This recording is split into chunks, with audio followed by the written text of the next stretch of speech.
It's often said that every family has its black sheep. This folk wisdom takes on an especially tragic meaning in the story we're about to tell. The morning of December 26, 2007, began unusually. Judy Anderson didn't show up at her workplace at the post office. This was extremely uncharacteristic of her, as for many years Judy had worked side by side with her close friend Linda. Their friendship extended far beyond the workplace. The women often spent weekends together and maintained a warm relationship. Judy's absence caused serious concern since she had always been known for her exceptional punctuality and responsibility, never missing work without advance notice. Worried by this unusual situation, Linda received permission from management and headed to the Andersons' house to check on her friend. She had no idea that this visit could have been fatal for her, only chance kept her from encountering danger. Arriving at the Andersons' property, Linda noticed a strange scene. Both cars belonging to the couple were in their usual places, but the house looked unusually empty and dark, shrouded in eerie silence. Approaching the front door, she first tried knocking and ringing, but there was no answer. After a stronger push, the door unexpectedly opened. It was unlocked. Entering the house, Linda immediately noticed an unpleasant smell that filled the space. Her loud calls to the house's residents remained unanswered. Passing by the basement entrance, she noticed something suspicious below and, descending into the semi-darkness, saw a motionless male body.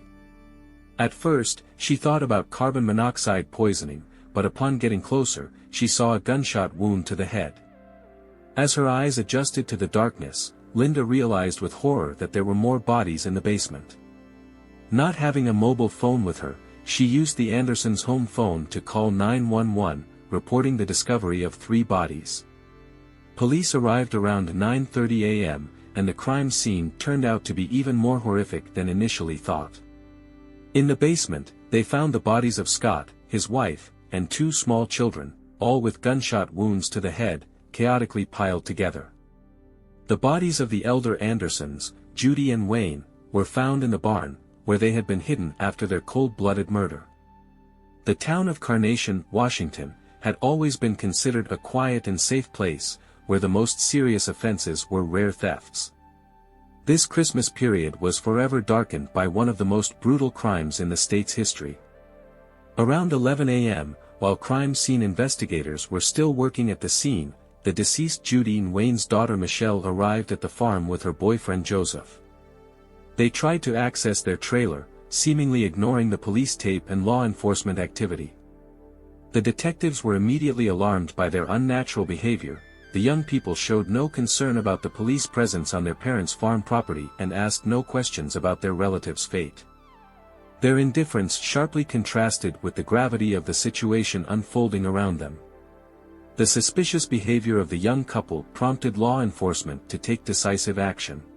Please subscribe to my channel, and I'll bring you more videos featuring the most shocking and true crime stories. 29-year-olds Michele and Joseph were detained for separate questioning at the police station. During questioning, Michele displayed unusual confidence and even arrogance for such a situation. She said that on December 24, she and Joseph had left for Las Vegas intending to get married, so they weren't home at the time of the probable crime. According to her, they knew nothing about what had happened. However, her story raised doubts. The couple had no wedding rings, and marriage documents were also absent. When confronted with the facts, Michele changed her testimony, claiming they had gotten lost on the way, never reached Las Vegas, and decided to return home, where they encountered the police. Joseph proved less resistant to the investigation's pressure. He was noticeably nervous from the start of questioning and quickly confessed to the family murders. His remorse appeared genuine. The young man cried and called himself a monster. Michele held out longer but eventually also admitted her involvement in killing her own family members. Both agreed to cooperate with the investigation, primarily in searching for the murder weapons. The couple led law enforcement to where they had hidden 2 guns, thrown into a river near the city. Thanks to the professional work of the dive team, the weapons were recovered from the bottom.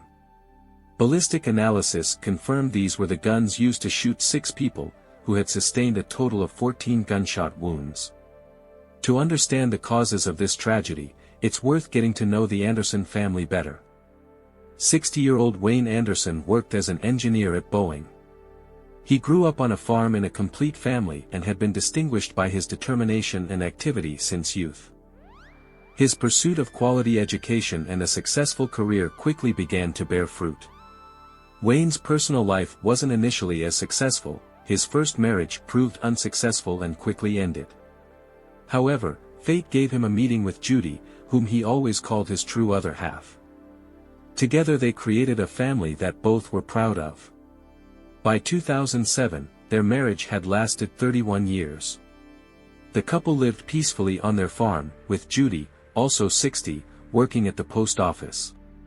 From the beginning of their relationship, she had dreamed of a strong family and children, and Wayne helped her fulfill these dreams. Their cozy house was located in the small town of Carnation, near Seattle. In this small community, everyone knew the Anderson family well. They maintained warm relationships with neighbors, often gathered together for holidays and hosted barbecues. The Christmas holiday of 2007 was supposed to be another such joyful event. Over 3 decades of married life, the Andersons had 3 children, Mary, Scott, and Michele. The eldest daughter Mary had been living separately in the neighboring town of North Bend for several years, focusing on building her career, though her personal life wasn't as successful. Due to illness, she couldn't join the family celebration, postponing her visit until recovery. 32-year-old Scott was successful in both his professional and personal life. He was married to 30-year-old Erica and devoted much attention to his career while not forgetting about family values. Scott and Erica had 2 children, 5-year-old Olivia and 3-year-old Nathan. The family lived in a neighboring town, about 30 minutes drive from the Anderson family homestead. Scott worked as a construction worker and was an exemplary family man, while Erica dedicated herself to housekeeping and raising the children.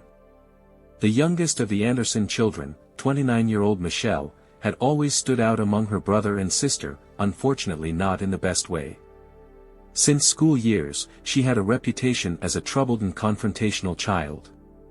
Her professional career never took off, and among the Anderson family's acquaintances, she was considered the difficult family member. Despite this, her brother and sister didn't abandon their support, forgiving her difficult character, and her parents never lost hope that their daughter would eventually find her way in life and reveal her talents. Michele's personal life was also complicated. Several failed relationships were followed by meeting 29-year-old Joseph McEnroe. Their relationship lasted about 5 years and was quite tense, though for Michele it was her longest romantic connection. Their acquaintance occurred on a dating website, and the relationship developed rapidly, first at a distance, then the couple decided to live together. Their attempt to rent an apartment proved unsuccessful due to financial difficulties. Neither had special education, which made finding work difficult. In 2004, they could only afford to rent a trailer, which was the only housing option available to them. Neighbors characterized the couple as losers and people devoid of any ambition. Michele and Joseph led a reclusive lifestyle, rarely leaving their trailer and avoiding contact with others. Even brief conversations seemed to cause them noticeable discomfort. The slightest provocation, such as a car incorrectly parked near their trailer, could trigger Michele's anger. She seemed to wait for opportunities for conflict, running out with shouts and complaints. Her sudden outbursts of aggression, which arose without obvious causes and stopped just as unexpectedly, were particularly concerning. Some acquaintances even advised her to see a psychiatrist. In communicating with people, Michele obsessively returned to the topic of money, inventing stories about her family's wealth, which for some reason she couldn't access. The couple's appearance also made an unpleasant impression. Unkempt, in dirty clothes, they repelled people with their negligence. In their relationship, Michele clearly dominated, strictly controlling Joseph, often answering questions for him. She called herself the black sheep in the Anderson family, paradoxically claiming that despite her marginal lifestyle, she was too good for other family members.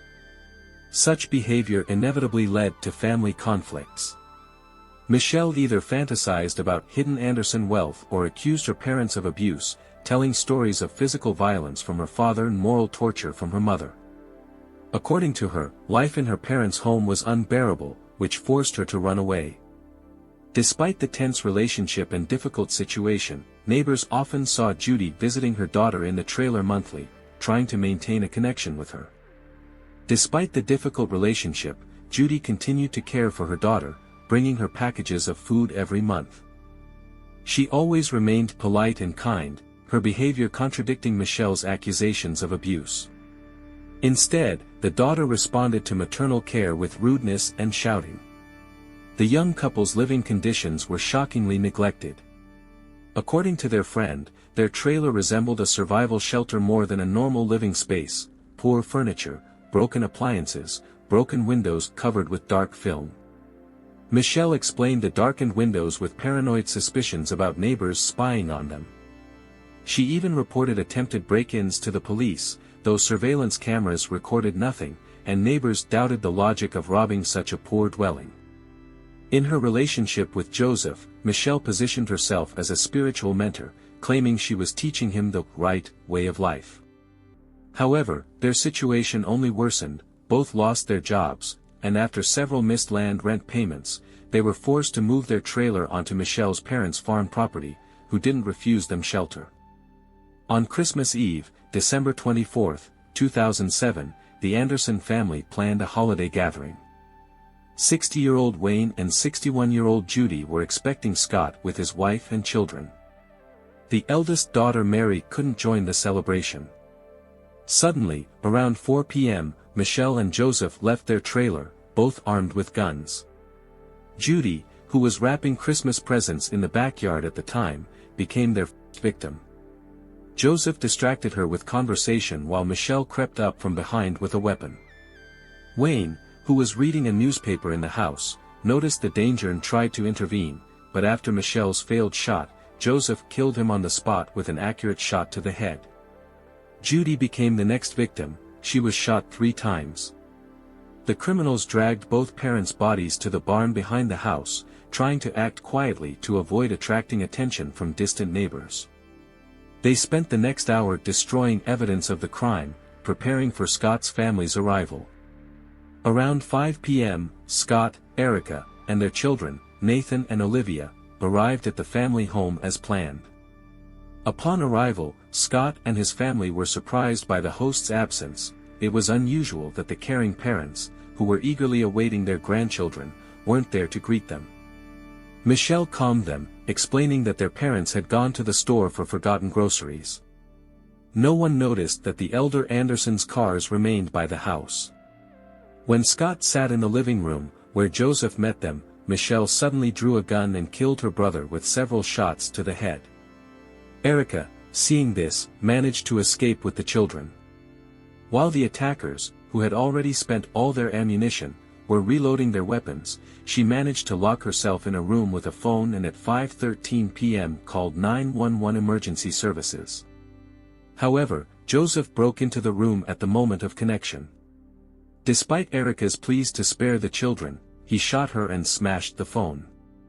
5-year-old Olivia became the next victim. The last to die was 3-year-old Nathan, who, not understanding the situation, handed Joseph pieces of the broken phone and received a fatal shot to the face in response. Erica's dying scream, recorded by 911, prompted the dispatch of patrol officers to the scene. When police arrived at the house, Michele defiantly closed the doors in front of them and after a brief conversation assured them everything was fine, denying them access to the house. Without grounds for forced entry, the patrol officers had to leave. After her arrest, Michele tried to justify her actions in various ways. Initially, she claimed that Scott owed her $40,000, which she had allegedly lent him over the years in amounts of $3,000 to $5,000. According to her, when her brother refused to repay the debt, and her parents didn't support her in this dispute, she harbored resentment. Additionally, she accused her father of physical violence and her mother of pressure regarding payment for parking the trailer on the farm property. However, these justifications raised skepticism in everyone who knew the family. It was obvious that the unemployed couple simply couldn't have had such funds to lend to their successful brother. Also, no one believed that the hospitable Andersons, who always helped their daughter with food, would demand payment for placing the trailer. Finally, when it became clear that no one believed her versions, Michele changed her testimony. In the final version, she confessed that the real reason for the mass murder was simple jealousy of her brother's successful life, his happy family and career. Michele's motives for killing her own parents lay in her jealousy of them, but this in no way explained the brutal murder of small children who were completely innocent and didn't even understand what was happening.